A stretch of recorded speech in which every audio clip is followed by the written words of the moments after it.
ये है महात्मा गांधी का चरखा जो आप देख रहे हैं। और इससे जुड़ी क्या याद है, क्या इतिहास में दर्ज है, वो हम बात करते हैं। श्याम जी हमारे साथ हैं साबरमती आश्रम से। स्वागत है आपका हमारे नमस्कार। एक्सप्रेस पर। नमस्कार। अ, ये जो चरखा देख रहे हैं आप, जी। ये गांधी जी ने पहली बार जो देखा, चलाया, हम्म, क्योंकि तब तक उन्हें पता भी नहीं था हम्म। कि चरखा और करघा दो अलग चीज़ें होती हैं। अच्छा, आप, मैं चाहूंगा जब कि वो आप उस तरफ आते हुए बताते भी चले तो। हाँ, हाँ जी।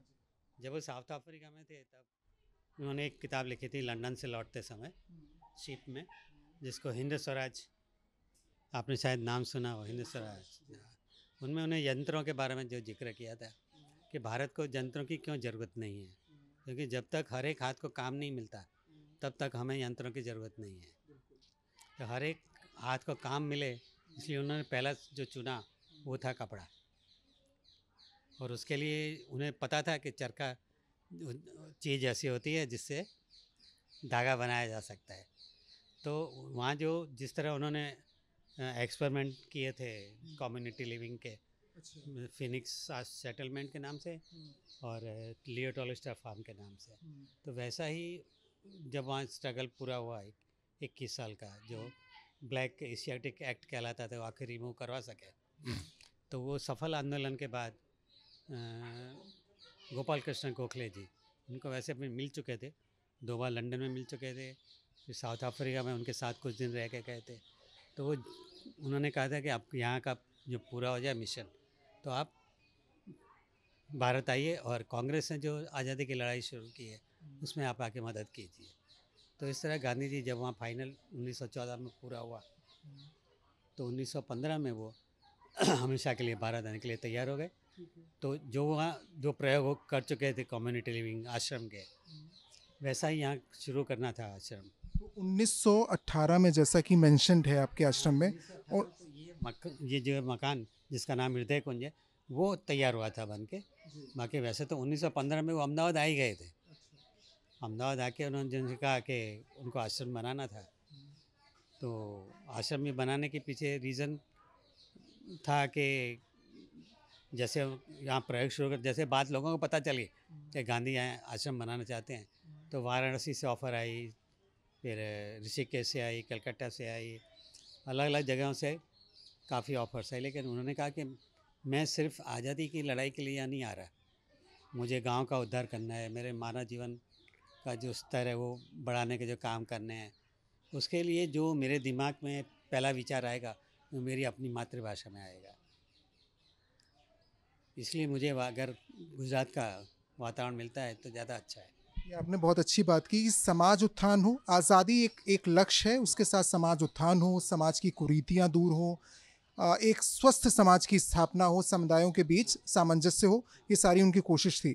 चरखे के साथ सिर्फ चरखा कपड़ा बनाने का एक उद्देश्य नहीं होगा, एक क्रांति का प्रतीक भी था। बिल्कुल, तो वही उसके बारे में बताइए। वही बताने जा रहा हूँ मैं, कि जैसे ये आश्रम बनाने की बात हुई, और पहले तो यहाँ से लगभग 6 किलोमीटर दूर कोचरब गांव है, वहाँ पे एक उनके मित्र का ही, जीवनलाल बैरिस्टर, उनका बंगलो था, वहाँ शुरू कर दिया उन्होंने आश्रम।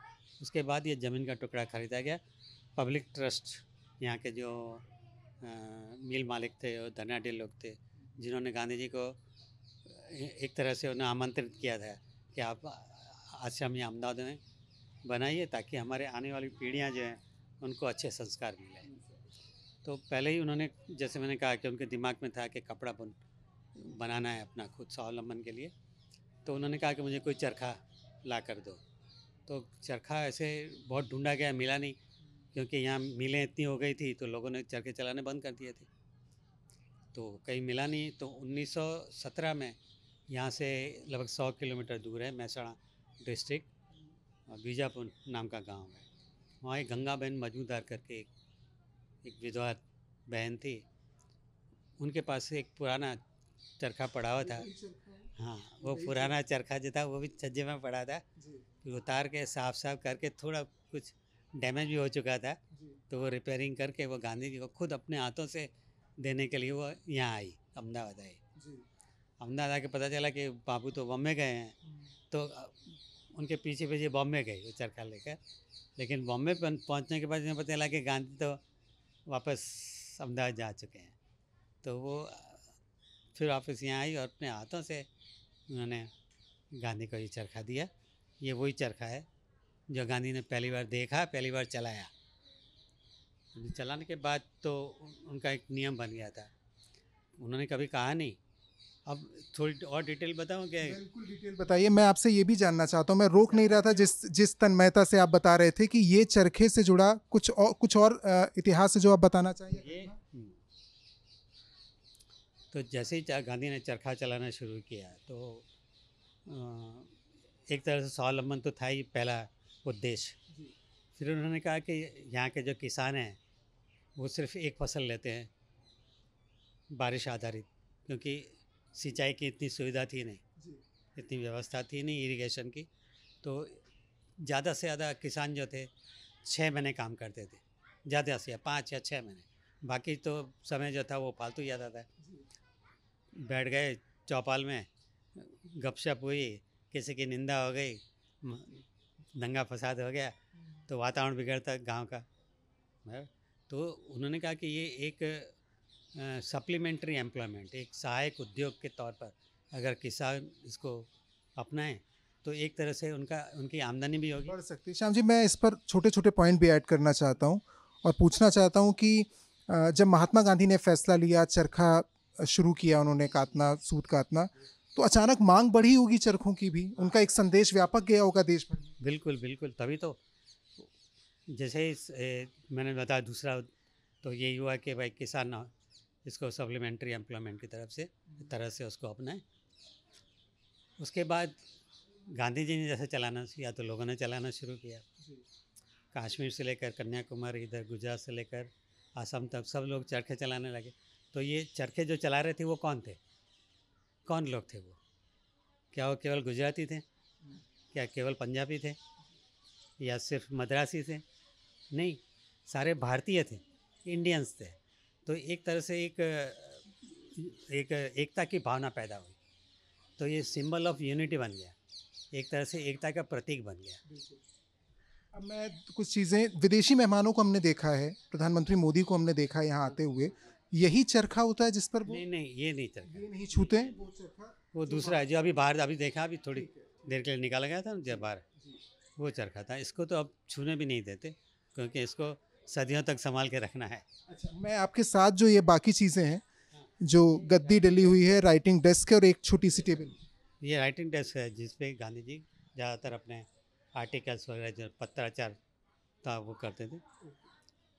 जो सत्य के प्रयोग, मेरे माय एक्सपेरिमेंट विद ट्रूथ, हाँ, वो जो लिखी गई थी वो इसी डेस्क पे, इसी पे लेके 1925 में उन्होंने लिखी थी।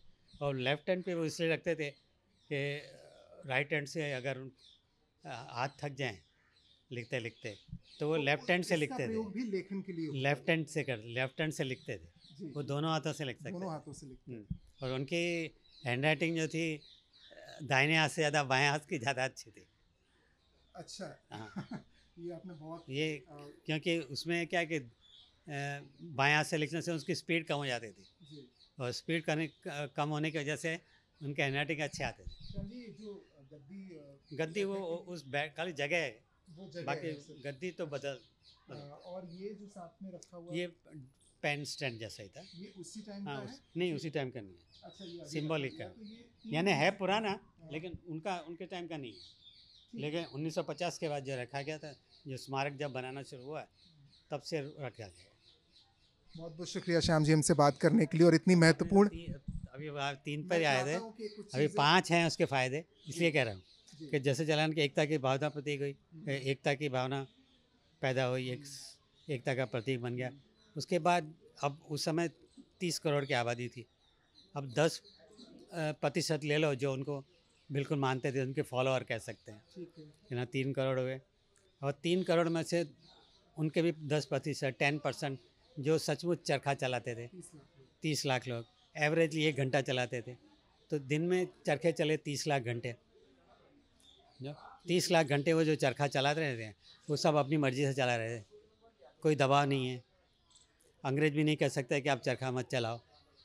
तो एक तरह से उनको एक आज़ादी की खुशबू आई कि एक दिन में हम 30 लाख घंटे आज़ाद, फिर तो हमें पूरी आज़ादी चाहिए। प्रोटेस्ट करने का, अपनी बात रखने का भी दूसरा तरीका कितना शांतिपूर्ण हाँ पूर्ण हो सकता है, ये भी इससे साफ ये होता भी सकता है बिल्कुल। है। फिर विदेशी कपड़ों की होली जलाना हो, हुआ वो भी वो हुआ। वही अभी पॉइंट वही आ रहा हूँ, 5-6 जो पॉइंट है जी वो यही कि जैसे खादी पहनना शुरू किया लोगों ने, चरखा चलाना शुरू किया, खादी बनने लगी, खादी लोग पहनने लगे, विदेशी कपड़ों की को बॉयकॉट किया गया, उनकी होलियाँ जली, तो इसकी पूरी इफ़ेक्ट मैनचेस्टर को पड़ी। जी जी। मैनचेस्टर पे जो कपड़ा यहाँ वहाँ से बन के जो आता था वो आना कम हो गया, काफ़ी कम हो गया। वहाँ पर अनएम्प्लॉयमेंट बढ़ गया और वहाँ की इकोनॉमी की कमर टूट गई। तो एक की बात कही, असर होते होते जो फैसले महात्मा गांधी उन्होंने ने लिए। महात्मा गांधी ने जितने भी जो भी काम किए वो उनका एक 1 पॉइंट प्रोग्राम नहीं होता था कि सिर्फ एक तीर से एक पक्षी मारना, ऐसा नहीं। इसके कई उसके असर होते हैं। 4-5 तो उनके हो ही जाते थे काम। श्याम जी, मैं आखिरी चीज़ आपसे जानना चाहता हूँ, क्योंकि जिस कक्ष में हम हैं, महात्मा गांधी यहाँ थे, तो इस कक्ष को मैं चाहता हूँ कि इस कमरे की एक झलक हाँ दर्शक ये देख बिल्कुल ओरिजिनल है, पाएं। उसी रूप में है, उसी रूप में है, कोई उसमें कोई बदलाव नहीं किया जरा भी नहीं। किया गया है। सिर्फ जो रूफ पे जो ये टाइल्स हैं, जो नलिए, हाँ, वो थोड़ी बारिश की वजह से या बंदरों की वजह से थोड़ी टूट फूट होती है, लेकिन लगभग 75 to 80% तो ओरिजिनल हैं। तो मैं ये भी कह सकता हूँ संक्षेप में कि बहुत आज़ादी से जुड़े जो फैसले लिए गए होंगे, कई महान उस समय उस दौर के नेता मिलने आते होंगे जो स्वतंत्रता आंदोलन से जुड़े थे, कई विदेशी मेहमान पत्रकार आते होंगे, वो सब इस कक्ष में आए होंगे। ये इतिहास में दर्ज है, एक याद है इस कमरे की। बिल्कुल बिल्कुल। ज़्यादातर ये केविन जैसे कह रहा हूँ कि चर्चा उसके लिए ही होती थी, आज़ादी की योजनाएं बनने के लिए। बाकी जो मिलना जुलना होता था वो सब बाहर ही होता था। बाहर। खाना पीना, सोना, चर सूत काटना सब बाहर ही होता था। उनका अपना निजी रूम इसमें नहीं होगा। बहुत बहुत शुक्रिया श्याम जी हमसे बात करने के लिए, बहुत अच्छा लगा आपसे बात करके। और मैं एक बार फिर से चाहता हूँ कि आप इस चरखे को देखें, इस टेबल को देखें, छोटी टेबल जो महात्मा गांधी के 1918 से 1930 के साल के दरमियान यहाँ रहने के दौरान की उनके द्वारा इस्तेमाल की गई। और ये कमरा भी उसी रूप में अभी भी संरक्षित है जिस कमरे में महात्मा गांधी रहते थे, और कई महत्वपूर्ण फैसले समाज और देश से और उस समय आज़ादी आंदोलन से जुड़े फैसले यहाँ से लिए गए। कैमरा पर्सन कृपाल के साथ रोशन मिश्रा, साबरमती आश्रम, अहमदाबाद, भारत एक्सप्रेस के लिए।